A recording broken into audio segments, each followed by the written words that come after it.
சிறுகடிக்க ஆசை சீரியல்ல அடுத்து வர எபிசோட்ல என்ன மாதிரியான ட்விஸ்ட் எல்லாம் இருக்க போகுதுங்கிறத இந்த வீடியோவில் பார்க்கலாம். ஸ்ருதி ரவி விஜயாவை அவங்களோட வீட்டுக்கு கூட்டிட்டு வராங்க. ஸ்ருதியோட அம்மாவும் அப்பாவும் ரொம்பவே நல்லாவே விஜயாவை வாங்க உட்காருங்க, நடந்தது எல்லாமே கேள்விப்பட்ட சம்மதி, எனக்கு இது ரொம்பவே அதிர்ச்சியாக இருந்தது நல்லா சொல்லி பேசிட்டு இருக்காங்க. இதை கேட்டு ரொம்பவே வருத்தப்பட்டுட்டு இருக்காங்க நம்மளுடைய விஜயா. இல்லை என்ன பண்ணுறதுன்னு சொல்லிட்டு, சரி மம்மி ஆன்ட்டிக்கு ஏதாவது குடிக்கிறதுக்கு எடுத்துகிட்டு வாங்க மம்மின்னு சொன்னதும் கட்டாஞ்சாயன்னு சொல்லிட்டு கேரளாவில் வந்து பயங்கர ஃபேமஸாக இருக்கும் அந்த கட்டாஞ்சாயை எடுத்துகிட்டு வந்து கொடுக்குறாங்க. இதை பார்த்ததுமே விஜயாவுக்கு ஒரு மாதிரி ஃபீல் ஆகிடுது. என்ன இது இன்னும் டிகாஷன் மாதிரி கொடுக்குறீங்கன்னு சொல்லி கேட்குறாங்க. இல்லை இது பேர் கட்டாஞ்சாயா, எங்களுடைய ஃபேவரட், நாங்கள் எல்லாருமே இதுதான் குடிப்போன்றாங்க. இல்லை எனக்கு பால் மிக்ஸ் பண்ணி டீ காஃபி இந்த மாதிரி குடிச்சுதான் பழக்கம், இந்த மாதிரி குடிச்சு எனக்கு பழக்கம் இல்லைன்னு சொல்கிறாங்க. உடனே ரவி வந்து அம்மா இதை குடிமா, கண்டிப்பாக உனக்கு நல்லா இருக்கும்னு சொல்லிட்டு சொல்கிறாங்க. உடனே ஸ்ருதி வந்து ஆன்ட்டி இதில் ஜிங்கர் கார்லிக் எல்லாமே போட்டிருக்கு, சூப்பராக இருக்கும், குடிங்க ஆன்ட்டின்னு சொல்லிட்டு இருக்காங்க. ஆனால் நம்ம விஜய் குடிச்சு பார்த்ததுமே அவங்களுக்கு கொஞ்சம் கூட பிடிக்கிறதே இல்லை. ரொம்ப சூடாக இருக்குது, டேஸ்ட் என்னவோ நல்லா தான் இருக்குது, ரொம்ப சூடாக இருக்கிறதுனால எனக்கு வந்து குடிக்க முடியல, ஆறட்டும் அப்புறம் குடிச்சுக்கிறேன்னு சொல்லிட்டு இருக்காங்க. ரவி புரிஞ்சுக்கிறாங்க. அம்மா நான் வேணும்னா பால் வாங்கிட்டு வந்து உங்களுக்கு போட்டு கொடுக்கட்டுமான்னு சொல்லி கேட்குறாங்க. உடனே ஸ்ருதியோட அம்மா வந்து மாப்பிள்ளை இதுதான் உடம்புக்கு நல்லது, ஹெல்த்தி, இது குடிக்கட்டும் விடுங்கன்னு சொல்லிட்டு சொல்கிறாங்க. இல்லை ரவி பரவாயில்ல இருக்கட்டும்னு சொன்னதோ சரி நாங்கள் ரெஸ்டாரண்ட்டுக்கு கிளம்புறோம்னு சொல்லிட்டு ரெண்டு பேரும் கிளம்பி வந்து போயிடுறாங்க. இப்போ அவங்களும் சம்மந்தி உங்களுக்கு லஞ்சு ப்ரிப்பேர் பண்ணுறேன்னு சொல்லிட்டு அவங்களும் கிளம்பி போனதும் அந்த டீயை வந்து என்ன பண்ணுறாங்கன்னா வாஷ் மிஷினில் ஊற்றிட்டு நினச்சி பார்க்குறாங்க. நம்ம மீனை வந்து காஃபி வந்து விஜயாவுக்கு போட்டு கொடுக்குறாங்க. அத்தை டிகாஷன் பரவாயில்ல, இன்னும் கொஞ்சம் போடட்டுமான்னு சொல்லிட்டு கேட்குறாங்க. பரவாயில்லன்னு சொல்லிட்டு திமுறா மீனா கிட்ட நடந்துக்கிறதும், மீனா மாதிரி காஃபி போட யாரும் இல்லைன்னு சொல்லிட்டு விஜய் நினைச்சு பார்க்கறது, இது எல்லாம் நினைச்சு விஜய் ஒரு பக்கம் ஃபீல் பண்ணிட்டு இருக்காங்க. இன்னொரு பக்கம் வந்து பார்த்தீங்கன்னா நம்ம விஜயோட வீட்டை காட்டுறாங்க. அங்கே வந்து நம்ம சிந்தாமணி ஃபைனான்சியர் ரெண்டு பேருமே வராங்க. ரெண்டு பேரும் வந்து பார்த்ததும் என்ன வீடு பூட்டி இருக்கு, ஒருவேளை வீட்டை பூட்டிட்டு உள்ள இது இருக்காங்களா, கண்டிப்பா அப்படி இருக்கும் வாய்ப்பு இருக்கு, அந்த பக்கம் ஏதாவது வழி இருக்கான்னு பாருங்கன்னு சொல்லிட்டு ஆளுங்களை கிட்ட சொல்லிட்டு இருக்காங்க. இல்ல மேடம் இது ஒரு வழிதான், இந்த வழியில தான் போயிட்டு வரணும்னு சொல்லிட்டு தான் பேசிட்டு இருக்காங்க. வீடை ஜப்தி பண்றதுக்கு நம்ம வர்றதுக்கு முன்னாடியே அவங்களாவே ரோட்ல நின்று அசிங்கப்படக்கூடாது, அவமானப்படக்கூடாதுன்னு சொல்லிட்டு அவங்களாவே கிளம்பி போயிட்டாங்க போலன்னு சொல்லிட்டு ஃபைனான்சியர் வந்து சொல்றாங்க. சரி மேடம் இதுவும் நல்லதுக்கு தான் விடுங்கன்னு சொல்லிட்டு இப்போ ஃபைனான்சியர் வந்து சொல்லிட்டு இருக்காங்க. உடனே விஜயம் வந்து இல்லை அவங்க வீட்டை விட்டு வெளியே வந்து ரோட்ல நின்று 4 பேர் அசிங்கப்படணும், அவமானப்படணும், இதை பார்த்து தான் நான் சந்தோஷப்படணும்னு நினைச்சேன், கடைசியில இதுவே நடக்காம போயிடுச்சுன்னு சொல்லிட்டு இருக்காங்க. ஃபைனான்சியர் வந்து விடுங்க மேடம், ஒருவேளை அவங்க இருந்திருந்தா தேவையில்லாத ஏதோ ஒரு பிரச்சனை பண்ணி அதனால நம்மளுடைய வேலை வந்து கெட்டிருக்கும்.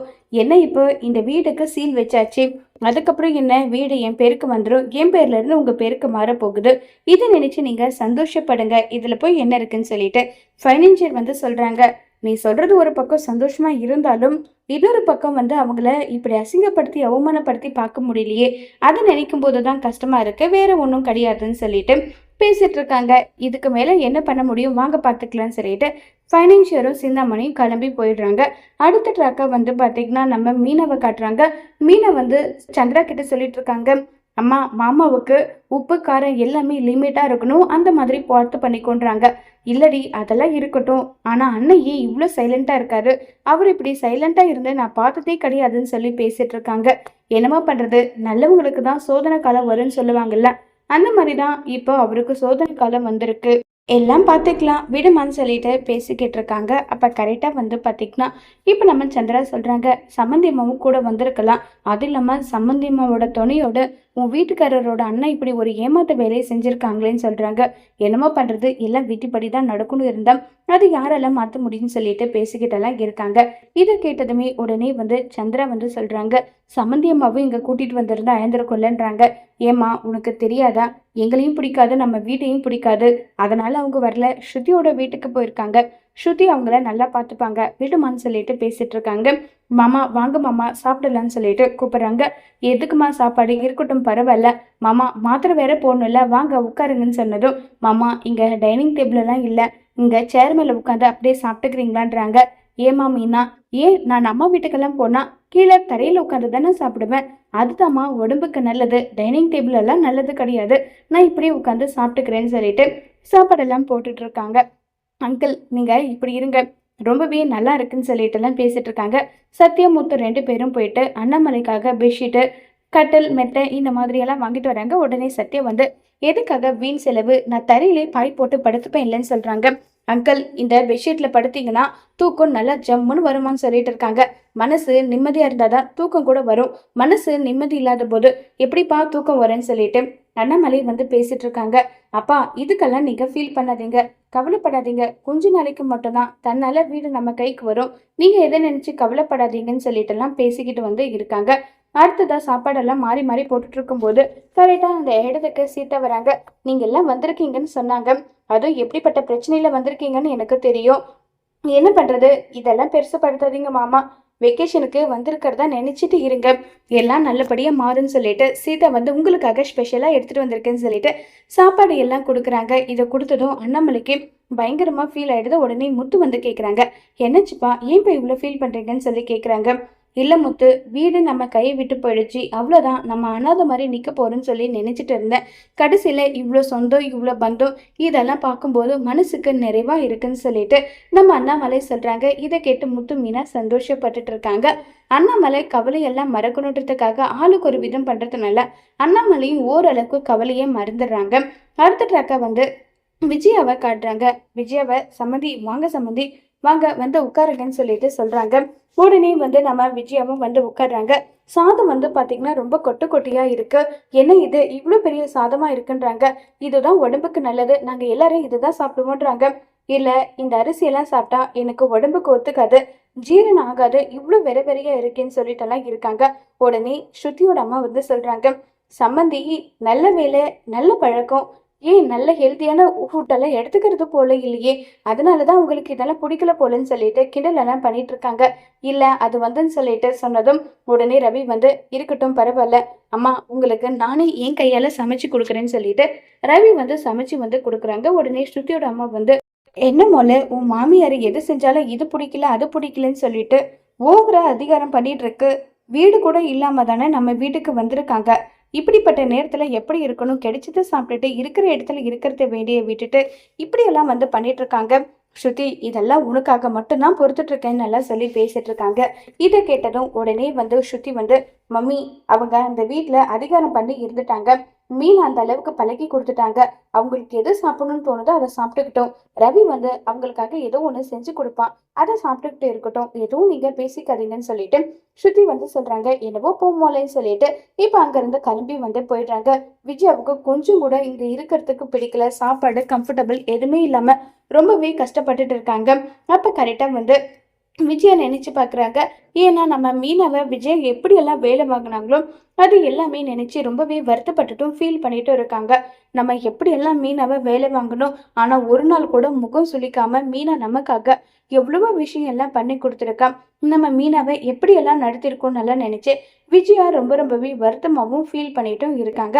அடுத்ததா வந்து நம்ம முத்து விஜயாவுக்கு கால் பண்றாங்க. என்னம்மா எப்படி இருக்கீங்க, ஸ்ருதி ரவி உங்களை நல்லா பார்த்துப்பாங்கன்னு தெரியும், நீங்க அங்க கம்ஃபர்டபுளா இருக்கீங்களான்னு சொல்லி கேட்குறாங்க. நான் நல்லா இருக்கிறது இருக்கட்டும், உன் அப்பா எப்படி இருக்காருன்னு சொல்லி கேட்குறாங்க. அப்பாவுக்கு என்ன ரொம்ப ஜாலியாக ஜம்முன்னு இருக்காரு, வேணும்னா வீடியோ கால் பண்ணுங்க பாருங்கன்னு சொல்கிறான். அங்கே அண்ணாமலை ரொம்பவே சந்தோஷமா, என்னதான் சின்ன வீடாக இருந்தாலுமே அண்ணாமலை ரொம்பவே கம்ஃபர்டபுளாகவே வந்து இருக்காங்க.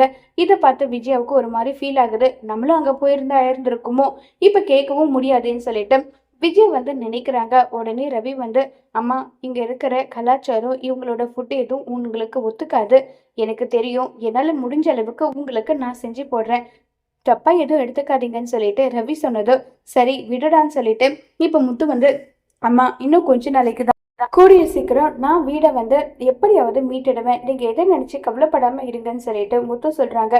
டே முத்து, எப்படியாவது வீட்டை மட்டும் மீட்டு கொடுத்துடுடா, என்னதான் அந்த வீடு நம்மளுடைய கோவிலா இருந்தாலும் அந்த வீட்டை விட்டு வெளியே வந்ததுக்கு அப்புறம் தான் வீடு எந்த அளவுக்கு நமக்கு முக்கியன்றதை நான் புரிஞ்சுக்கிட்டேன். இவனுடைய அம்மாவுக்காக ஒரே ஒரு விஷயம் நீ செய்யணும்னா வீட்டை மட்டும் எனக்கு எப்படியாவது மீட்டு கொடுத்துருன்னு சொல்லிட்டு முத்துக்கிட்ட விஜயா சொல்ல, கண்டிப்பாமா நீங்க கவலைப்படாதீங்க, எப்படியாவது வீட்டை மீட்டு கொடுக்க வேண்டியது என்னுடைய பொறுப்பு, எதை நினைச்சும் நீங்க வருத்தப்படாம இருங்க நல்லா சொல்லிட்டு இப்ப நம்ம முத்து வந்து சொல்றாங்க. உடனே முத்து போனை கட் பண்ணதும் மீனா வந்து என்னங்க அத்தை என்னங்க சொல்றாங்கன்னு சொல்லிட்டு கேக்குறாங்க. அது ஒன்றும் இல்லை மீனா, அம்மா வந்து எப்படியாவது வீட்டை மீட்டு கொடுன்னு சொல்லி ரொம்பவே வருத்தப்பட்டு பேசுறாங்க. அதுதான், வேற ஒன்றும் கிடையாதுன்றாங்க. ஏங்க, அத்தைக்கு அங்க கம்ஃபர்டபுளா இருக்காது. அத்தைக்கு கொஞ்சம் உப்பு காரம் மிச்சம் கம்மி இருந்தா கூட சாப்பிட தோணாது. நான் செஞ்சா மட்டும்தான் அத்தை நல்லா சாப்பிடுவாங்கல்ல. வேணும்னா அத்தைக்கு சாப்பாடு எடுத்துட்டு போயிட்டு கொடுத்துட்டு வரட்டுமா? அத்தைய பார்த்த மாதிரியே ஆச்சுன்னு சொல்லிட்டு மீனா வந்து சொல்றாங்க. உடனே முத்து வந்து, இல்ல மீனா, அங்க போனா உன்னை அவங்க எப்படி நடத்துவாங்கன்னு தெரியாது. இருக்கட்டுங்க, நம்ம என்ன அவங்க கிட்ட போயிட்டு உறவாட போறோமா, இல்ல பணம் வேணும்னு சொல்லி கேட்க போறோமா? அப்படிலாம் ஒண்ணும் இல்ல. போயிட்டு அத்தை கிட்ட சாப்பாடு கொடுத்துட்டு வர போறேன், அவ்வளவுதானேன்னு சொல்லிட்டு மீனா வந்து சொன்னதும், சரி மீனா, உனக்கு விருப்பமா இருந்தா நீ அதவே செய்யின்னு சொல்றாங்க. உடனே நம்ம மீனாவும் விஜயாவுக்கு என்னெல்லாம் பிடிக்குமோ அதையெல்லாம் செஞ்சுட்டு போறாங்க. அப்ப கரெக்டா ஸ்ருதியோட அம்மா அப்பா 2 பேரும் இருக்காங்க. உள்ள வரலாமான்னு சொல்லி கேக்குறாங்க. வா மீனா, வா உள்ள வா, உட்காருன்னு சொல்லிட்டு சொல்றாங்க. என்ன மீனா, உன்னுடைய மாமியாரை நான் ஒழுங்கா பார்த்துக்க மாட்டேன்னு சொல்லிட்டு பார்க்கறதுக்காக வந்திருக்கேன்னு சொல்லி கேட்குறாங்க. சேச்சே, அப்படியெல்லாம் ஒன்றும் கிடையாது. அத்தைக்கு நான் செய்கிற சாப்பாடுனா ரொம்பவே பிடிக்கும். உங்களுக்கும் சேர்த்து தான் செஞ்சு எடுத்துகிட்டு வந்திருக்கேன். பிரியாணி அத்தைக்கு ரொம்ப பிடிக்கும், அவங்களுக்காக செஞ்சு எடுத்துகிட்டு வந்திருக்கேன். வாங்க உட்காருங்க, சாப்பிடுங்கன்னு சொல்லிட்டு இப்போ நம்ம மீனா வந்து கூப்பிட்றாங்க. இல்லை நாங்கள்லாம் வந்து அடிக்கடி எல்லாம் பிரியாணியில் சாப்பிட்றது கிடையாது, ரொம்ப ரேராக தான் சாப்பிடுவோம்னு சொல்லிட்டுலாம் இருக்காங்க. விஜயா, வா மீனா உட்காரு, இங்கே என்ன பண்ணுறேன்றாங்க. அத்தை, இல்லை உங்களுக்காக பிரியாணி செஞ்சு எடுத்துட்டு வந்திருக்கேன்னு சொன்னதும் விஜயா ஆல்ரெடி பயங்கர பசியில வந்து இருக்காங்க. உடனே விஜயா வந்து டைனிங் ஹாலில் உட்கார்ந்ததும் நம்ம மீனா வந்து கொடுக்குறாங்க. மீனாவோட சாப்பாடை சாப்பிட்ட விஜயாவுக்கு கண் கலங்குது. ஏன் அத்தை காரமான்றாங்க. இல்லை மீனா, அதெல்லாம் ஒன்றும் இல்லை, நல்லா இருக்கு சாப்பாடுன்னு சொல்லிட்டு முதல் முறையாக நம்ம மீனா செஞ்ச சாப்பாடை விஜயா பாராட்டினதும் நம்ம மீனாவுக்கே சந்தோஷம் தாங்க முடியறதில்ல. இப்போ நம்ம ஸ்ருதியோட அம்மா அப்பாவுக்கும் வாசனை தூக்கிறதுனால நாங்களும் கொஞ்சம் சாப்பிட்றோம்னு சொல்லிட்டு அவங்களும் வந்து சாப்பிட்றாங்க. மீனா, பிரியாணி நான் எத்தனையோ 5 ஸ்டார் ஹோட்டலில் சாப்பிட்ருக்கேன், ஒன்று மாதிரி டேஸ்ட்டாக யாருமே சமைச்சதில்லை, டேஸ்ட்டு அல்லுதுன்னு சொல்லிட்டு எல்லாருமே மாறி மாறி சாப்பிட்டுட்டு இருக்காங்க. இப்போ விஜயாவும் வயிறு முட்டை சாப்பிட்டதும் உடனே ஸ்ருதியோட அம்மா கேட்குறாங்க, என்ன சம்மந்தி, இந்த மாதிரி நல்லா வகை வகையாக மீனை செஞ்சு போட்டதுனால நாங்கள் வந்து ரொம்பவே ஹெல்த்தியாக இருக்கிறது கொடுத்தா கூட உங்களுக்கு இறங்க மாட்டேங்குது, சாப்பிட மாட்டேன்றீங்கன்னு சொல்கிறாங்க. என்னத்தை, இங்கே இருக்கிற சாப்பாடு உங்களுக்கு ஒத்துக்கலையான்னு சொல்லி கேட்டதும் உடனே விஜயா வந்து, ஆமாம் எனக்கு இங்கே இருக்கிற சாப்பாடு ஒத்துக்கலைன்னு சொல்கிறாங்க. உங்களுக்கு எந்த பிரச்சனையும் இல்லைன்னா நானே சாப்பாடு எடுத்துட்டு வந்து கொடுக்கட்டுமா அத்தன்னு சொல்லி கேட்குறாங்க. இதை கேட்டதும் விஜயாவும் ரொம்ப சந்தோஷப்படுறாங்க. ஸ்ருதியோட அம்மா வந்து, எதுக்காக? வேண்டாம் மீனா, எங்க வீட்டுக்கும் உங்க வீட்டுக்கும் ஏகப்பட்ட தூரம் இருக்கு, இதுல பூ பிசினஸையும் பார்த்துக்கிட்டு எதுக்காக தேவையில்லாத அலைச்சல், விடு, நாங்க இருக்கோம்ல, நாங்க பாத்துக்கிறோம்னு சொல்லிட்டு ஸ்ருதியோட அம்மா சொன்னதும் உடனே விஜயாவும், ஆமா நாங்க இங்க இருக்கோம்ல, நாங்க பாத்துக்கிறோம், எங்களை பத்தி கவலைப்படாம எவ்வளவு சீக்கிரம் வீட்டை அமைக்க முடியுமோ அதை பத்தி மட்டும் யோசிங்கன்னு சொல்லிட்டு விஜயா சொல்லி அனுப்பிடுறாங்க.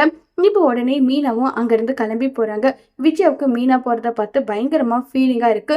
மீனாவும் விஜயாவை பார்த்துட்டே போயிட்டு இருக்காங்க.